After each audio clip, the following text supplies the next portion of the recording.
اگر next time ایسی کوئی بھی فضول حرکت کی تو انجام کی ذمہ دار تم خود ہوگی۔ احان اس کو اچھے سے باور کرواتے بولا، جب اشمل اس کے اتنے قریب ہونے کی وجہ سے اپنی پوزیشن کا خیال کرتے کچھ بول بھی نہ سکی تھی، کیونکہ واقعی اس وقت وہ اسے چھیڑ کر اپنے لیے مشکل پیدا نہیں کرنا چاہتی تھی۔ احان کے نیچے اتارنے پر اشمل جلدی سے ڈریسنگ روم کی طرف بڑھ گئی تھی۔ اشمل کافی دیر بعد چینج کر کے نکلی تھی تاکہ احان سو چکا ہو، مگر اسے بیڈ پر لیٹے موبائل پر مصروف جاگتے دیکھ کر وہ خاموشی سے ٹیرس کی طرف بڑھ گئی تھی۔ ٹیرس پر آ کر سامنے کا منظر دیکھ کر اشمل کا خراب موڈ کافی حد تک بحال ہو چکا تھا۔ اس سائڈ پر سامنے ہی ٹیرس بنایا گیا تھا، وہاں کی گئی مدھم سی لائٹنگ کا پانی میں پڑنے کی وجہ سے پانی کی لہریں ہر طرف ایک دلکش سا سما باندھ رہی تھیں۔ اشمل کو یہ جگہ بہت پسند آئی تھی۔ کافی دیر وہاں کھڑے رہنے کے بعد وہ کمرے میں آئی تو احان کو سوتا دیکھ کر آرام سے اشمل بستر کی دوسری طرف آ کر بیٹھ گئی تھی۔ پتہ نہیں ہر ایک کو یہ شخص اتنا اچھا کیوں لگتا ہے، کسی کو کیوں نظر نہیں آتا یہ ایک نمبر کا انا پرست، خودسر اور بدتمیز انسان ہے، جسے صرف اپنی اور اپنی خواہشات کی پرواہ ہے، دوسرے لوگ جائیں بھاڑ میں۔ اشمل کی نظریں احان کے مغرور نقوش پر تھیں، جو واقعی کسی کو بھی دیوانہ بنانے کی صلاحیت رکھتے تھے۔ اشمل احان کی طرف دیکھتے اپنے ہی سوچوں میں گم تھی جب احان کی آواز پر چونک کر سیدھی ہوئی تھی۔ ڈیئر وائف، اگر تم نے اچھی طریقے سے مجھے گھور لیا ہو تو لائٹ آف کر کے سو جاؤ، کافی رات ہو چکی ہے، آج کے لیے میری اتنی ہی برائیاں کافی ہیں۔ اشمل سمجھ رہی تھی کہ وہ سو چکا ہے، لیکن بند آنکھوں سے بھی وہ اس کی نظریں خود پر اچھے سے محسوس کر رہا تھا۔ جب اس کی بات پر اشمل خفت زدہ سی ہوتی لائٹ آف کرتی، بیڈ کی ایک طرف بالکل کونے میں ہوتی لیٹ گئی تھی۔ ان کو وہاں آئے ہوئے ایک ہفتہ ہو چکا تھا۔ احان روز اس کے اٹھنے سے پہلے آفس کے لیے نکل جاتا تھا اور رات کو بہت لیٹ آتا تھا کہ اشمل سو چکی ہوتی۔ اشمل اس روٹین سے تنگ آ چکی تھی، وہ سوچ کر یہی آئی تھی کہ احان رضا میر سے بالکل بھی کوئی بات نہیں کرے گی، لیکن یہ رویہ تو اسی نے اپنا رکھا تھا جس سے اشمل اتنی تنگ آ چکی تھی۔ گھر کے ہر کام کے لیے ملازم موجود تھے، اس لیے وہ پورا دن فارغ ہوتی تھی، جس سے وہ زیادہ کوفت کا شکار ہو رہی تھی۔ وہ پورے گھر کا اچھے سے جائزہ لے چکی تھی، لیکن صرف بیڈ روم کے ساتھ بنا روم جو لاک تھا وہاں نہیں گئی تھی۔ 9:30 کا ٹائم تھا جب احان روم میں داخل ہوا تھا۔ اشمل نے آج جلدی آنے پر اسے حیرانے سے دیکھا تھا۔ احان کافی تھکے ہونے کی وجہ سے اس کے پاس صوفے پہ گرنے کے انداز میں بیٹھا تھا۔ اشمل نے غور سے اس کی طرف دیکھا۔ کیا ہوا؟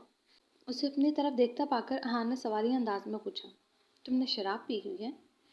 اشمل نے مشکوک انداز میں اس کی طرف دیکھا تھا، جب احان نے اس کے انداز پر اپنی اچانک مڑ آنے والی ہنسی کو روکا تھا اور شرارت کے موڈ میں آتے اسباب میں سر ہلایا جیسے وہ واقعی نشے میں ہو۔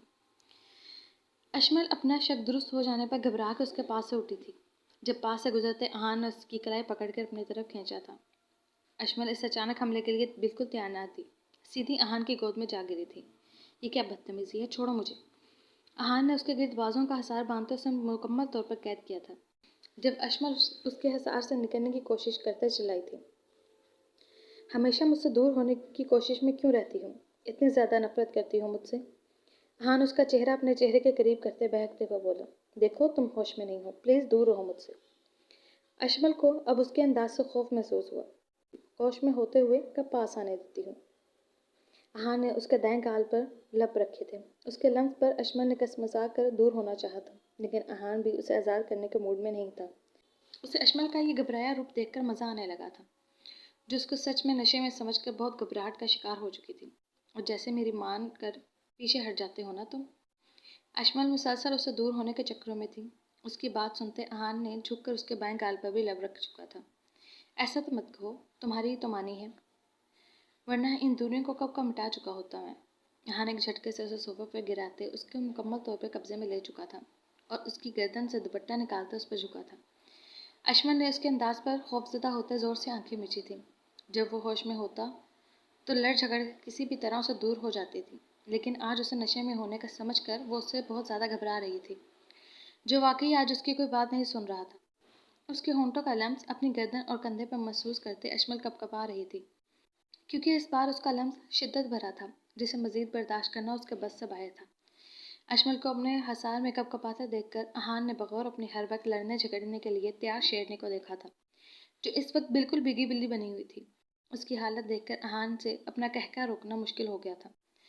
احان کی ہنسنے کی آواز سنتے ہی اشمل نے پٹ سے آنکھیں کھولی تھی، جو اس پر جھکا آنکھوں میں بھرپور شرارت لیے مسکرا رہا تھا۔ یار مجھے نہیں پتا تھا میرے شراب میں ہونے کا سن کر تم ایسے میری باہوں میں آ جاؤ گی۔ اشمل نے اس کی شرارت سمجھتے شدید غصے میں آتا اسے گھورا تھا اور اس کے احساس سے نکالنا چاہا تھا، لیکن احان نے اسے ایسا کرنے سے روک دیا تھا۔ ایسے مت دیکھو، ورنہ کہیں نشے میں نہ ہوتے ہوئے بھی میں بہک جاؤں۔ احان اس کی قربت کے زیر اثر خمار اور لود لہجے میں بولا، تم بہت بڑے ڈرامہ باز انسان ہو۔ اشمل اس کے سینے پر ہاتھ رکھ کے اپنے اوپر سے ہٹاتے غصے سے بولی، کیونکہ اس شخص نے ابھی کچھ دیر پہلے اس کی جان نکال کر رکھ دی تھی۔ دھڑکنیں ابھی تک اپنی جگہ پر نہیں آ رہی تھیں۔ میری جان، تمہارے ساتھ رہتے ہی مجھے روز اپنی ایک خوبی پتہ چلتی ہے جو آج تک کبھی کسی نے نہیں بتائی مجھے۔ احان اس کو آزاد کرتا پیچھے ہٹا تھا، جس پر اس کا ذرا سا بھی دل نہیں تھا، لیکن جب سے اسے اشمل کے لیے اپنے دل میں موجود محبت واضح ہوئی تھی، وہ اس سے مزید زبردستی کر کے اپنا حق وصول نہیں کرنا چاہتا تھا۔ بنا کسی زور زبردستی کے وہ اشمل کو اسی محبت سے اپنی طرف بڑھتے دیکھنا چاہتا تھا جتنی محبت وہ اس سے کرنے لگا تھا۔ اشمل اس کی شوق نظروں کو اپنے وجود پہ محسوس کرتی جلدی سے باہر نکل گئی تھی۔ احان آفس جا چکا تھا۔ اشمل ابھی ناشتہ کرتے باہر گارڈن میں آ گئی تھی۔ اسے ٹیرس کے بعد گھر کا یہ حصہ بہت پسند آیا تھا، جہاں مختلف قسم کے پھول پودوں سے گارڈن کو سجایا گیا تھا۔ اشمل کافی دیر وہاں بیٹھی رہی، جب اچانک اس کا دھیان بیڈ روم کے ساتھ بنے ہوئے کمرے کی طرف گیا تھا۔ کچھ سوچتے ہی اشمل نے ملازمہ کو بلوا کر اس روم کا لاک کھولنے کے لیے بولا تھا۔ بیگم صاحبہ، احان سر نے ہمیں سختی سے منع کیا ہوا اس روم میں جانے سے۔ اس کی بات سنتے ہی ملازمہ آہستہ آواز سے بولی، آپ اس روم کی کیس مجھے دے دیں، میں خود نبڑ لوں گی آپ کے سر سے۔ اشمل کی بات اس نے خاموشی سے سر ہلاتے کیس اسے لا کر دے دی تھی۔ اشمل نے اس روم کا دروازہ کھولتے اندر قدم رکھا تھا، جب سامنے ہی موجود شیشے کی الماری میں سجی شراب کی بوتلیں دیکھ کر اس کا دماغ گھوم گیا تھا۔ تو اس وجہ سے اس روم کو لاک لگا کر رکھا گیا ہے۔ بہت شوق ہے نا تمہیں دوسروں پر اپنی مرضی مسلط کرنے کا؟ اب میں بتاتی ہوں تمہیں احان رضا میر کتنا برا لگتا ہے۔ اشمل نے ارد گرد نظریں دوڑائیں، جب نظر دروازے کے پاس رکھی باسکٹ پر پڑی تھی۔ باسکٹ کو اٹھا کر الماری کے پاس رکھتے اشمل نے شراب کی ساری بوتلیں اس میں ڈالی تھیں اور ملازمہ کو بلا کر اسے باہر پھینکنے کو کہا تھا۔ ملازمہ احان کے غصے سے ایسا کرنے سے انکاری تھی، لیکن پھر بھی اشمل کا حکم بھی نہیں ٹال سکتی تھی، کیونکہ اس بات کی بھی احان نے سختی سے ہی ہدایت دی تھی۔ ناچار 3 ملازم مل کر باسکٹ اٹھا کر باہر کی طرف بڑھ گئے تھے۔